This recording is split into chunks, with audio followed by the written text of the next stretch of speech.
Greetings, Ani, Bonjour, Kwekwe, Tanzi, Scano.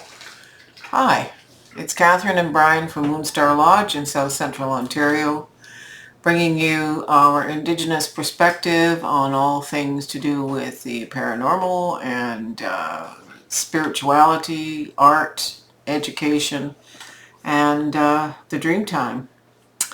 And we're here with a reading for the week of May 25th through to the 31st, which brings us to the grandmother storyteller's full moon on the 31st. So this is a big building week to that crescendo, I think they call it in music. Anyway, it's an interesting time. I've been aware as we're filming this that we've had a couple of days of extraordinary heat followed by storms and temperature plummeting. This has wrought havoc on my central nervous system and my pain levels, and I have noticed how much the trees have just exploded with this intense heat, in the sense of the leaves are out and the filling in of the spaces. So the leaves are keeping the back fields where Fermar Farms are from view now. So we saw them all winter, but now there is no more awareness of the back fields. What I have become aware of today, I was sitting up from a nap in my chair and was aware that I could see a portal. This portal existed for the first time last year, and it came after the big ice storm in April, when trees were uprooted and had to be cut down, and the pathways back in the back of our property changed. Today I saw the portal again for the first time, and I had Brian come and look at it, and it runs parallel to the ground. It's not coming up like a vortex, which is from the congruence of ley lines. This is a portal that is stunning, and the trees are a big part of this. So the trees became the raison d'etre, if I can put it that way, the reason for this reading, to include some of my favorite tree decks, of which I have many. I have them segregated in their own little box, but one in particular, the guardians, because since childhood trees have been guardians for me, and their spirits have been quite important in my understanding of nature and community and all things that trees represent. So I thought, well, what goes with trees? Well, decks with women who have fruit and trees growing out of their hair, and birds. So these these decks, if you have a look at the pictures, which always accompany the readings where I post them on the socials, you'll see that it's an interesting collection of birds, trees, and women with foliage and birds in their hair. Anyway, you'll have noted that by now, if you haven't seen it, we have a contest on. We're trying to get our subscribers up because the costs of doing these videos has exploded, and we really aren't getting anything out of Google. We have to hit 1,000 subscribers to apply to get some nominal monetization. So for current subscribers, if you're already subscribed, please put 3 potential subscribers in the comments. And if your subscribers actually do subscribe, you're in for a free reading sometime between the end of May and the end of November. And it's a 20 to 30 minute reading with me. And Brian. He's always in the background with his dowsing rods. Anyway, and if you aren't a subscriber, please subscribe. and I will make sure that you're included in the potential for subscribers to get a reading. And this all happens over the next 6 months, and I will be announcing the winners of readings every time these go live. So it will be an ongoing process. We do appreciate when you subscribe and like, and we do appreciate that you share these videos with your friends and relatives. Anyway, let's go to the cards, Brian. So here are the cards. The tarot is from a deck about the ravens, and then the rest of these cards, one each from all the other decks involved that you'll see in the pictures. So our significator is the Queen of Swords, and she is always an astute observer looking for those things which distract us and keep us from staying on course and keep us from seeing the right direction in life.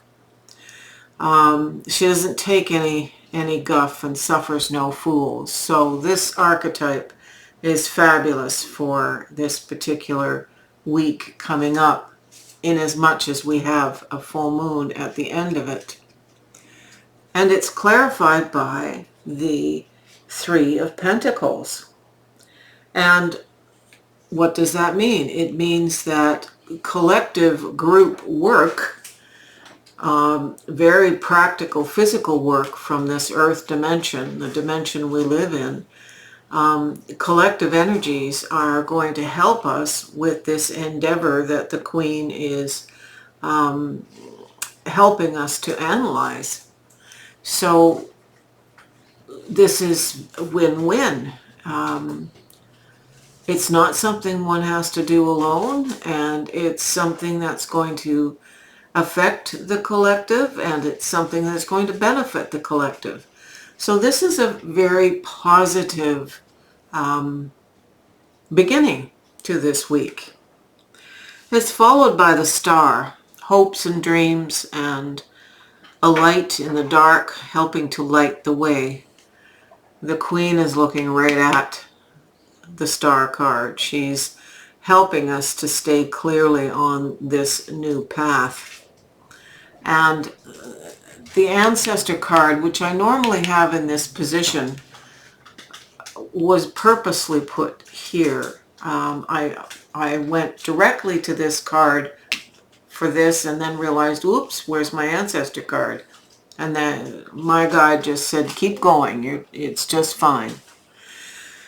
So the Star has aspects of health and healing, as well as that light in the night. And it's interesting that the shape of the Star is not unlike the shape of this Four of Swords, which is about deep rest and deep, deep healing. I'm just adjusting my position. There we go.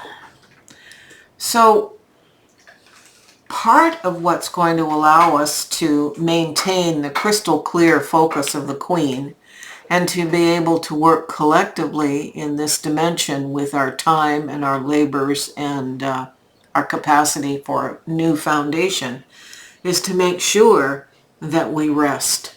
It is a deep, deep, deep rest.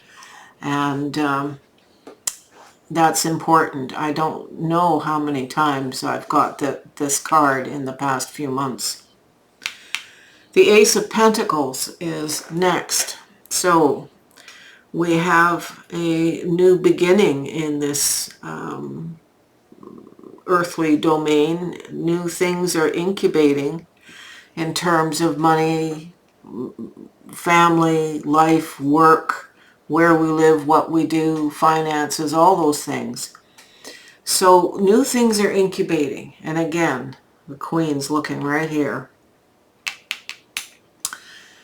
It's clarified by the Hermit.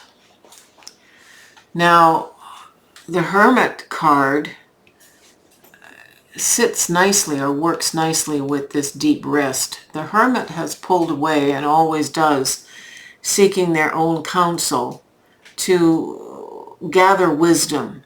And that wisdom is always gathered without the interference or interruption by others. The hermit is very good at holding the lantern that lights the way into knowledge.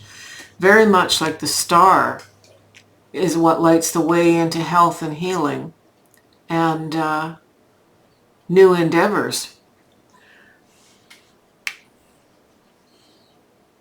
The hermit is a given. We need the hermit's major arcana groundedness. There's a true groundedness with this hermit. Moving to the Eight of Swords. This is the only card that bothered me this week, but I now, in thinking about it, understand why. The Queen and the Star are looking right at this 8. It's like eyeballs to eyeballs here. The Eight of Swords is when we get ourselves in a worry state and think we're stuck and overthink, and at 3 a.m. we're rehashing every discussion we had in the job 40 years ago before we were fired. I mean, it's one of those kind of crazy things. The Eight of Swords is us tripping ourselves up and not recognizing the bigger picture here. So there's nothing to be afraid of. New beginnings, this Ace of Pentacles, the new beginnings this represents is nothing to fear. We need to move forward, and yes, it can be hard, but it is in our best interest. We're actually manifesting this new beginning. We always do. And it's clarified here by the Keeper of Beginnings. So we have spiritual help. You want to get grounded and get some information, go out and sit with your butt against the base of a tree. We're just getting to the point in the weather cycle of the spring, the late spring, that we can actually go and sit on the ground. My ancestors always told me never to sit on the ground in spring because the moisture comes up and robs our energy. But if you sit with your butt against the tree and with your spine against the tree, if at all possible, and just send your energy, after about 5 minutes, the tree turns its attention to us and we can communicate. So this is how the groundedness of working with the trees right now and the tree spirits is important to keep us from going off the deep end here and getting ourselves all wound up. Also to use the energy of the star, and remember the significator is the Queen of Swords. The Four of Wands here is the celebration. It can be something as glorious as a marriage. It's success. It's community related. And fours are about journey through spiritual development. And that's something I always like to see in my students and friends. And it's clarified here by a tree spirit that relates to pathways. If you think about the first 3, the Ace, the 2, and the 3 of Wands, it's about deciding on a journey, incubating this journey, making decisions about it, setting forth. And this is the coming home and the completion and the celebration. It can be a uniting. So this says that the pathways we're creating are successful. So again, no need to get ourselves all wound up. The Emperor energy enters this picture. So we go from the Queen of Swords now all the way up to the Emperor. And the Emperor knows it all. The Emperor is foundation. It's new beginnings. The sun is behind this Emperor. It's about law, order, justice, structures. Not just those within our control, but in the bigger picture. So Emperor energy is another important archetype to recognize exists. We are so connected and so secured and supported. We just sometimes fail to recognize that. It's clarified by condor. That's the condor feather.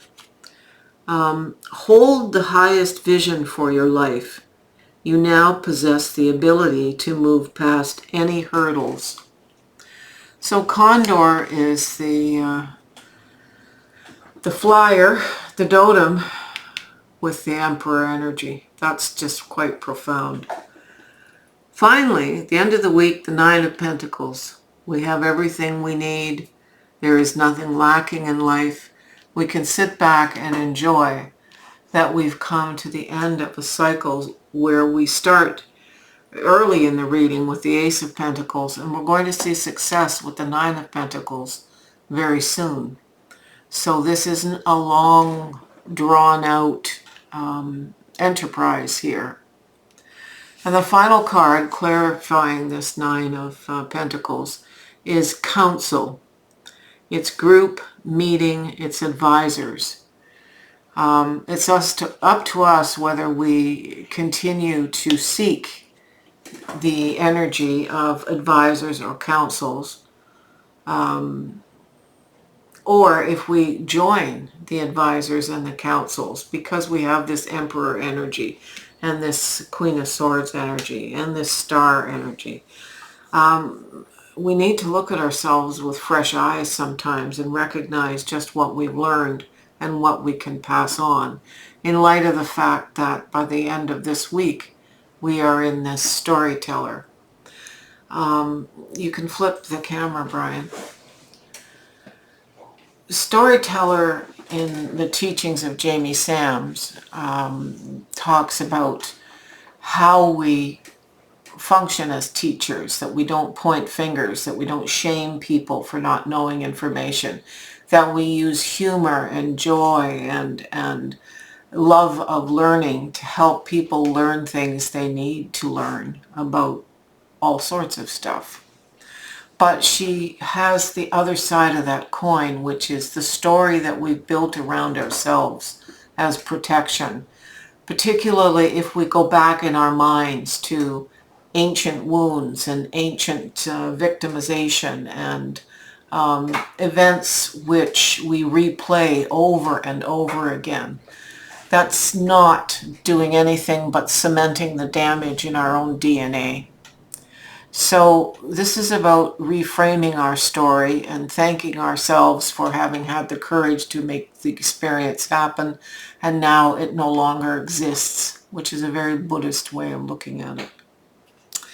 Anyway, we thank you for being present to us for this reading that takes us to the end of May, and look forward to seeing you and all these decks again for next week.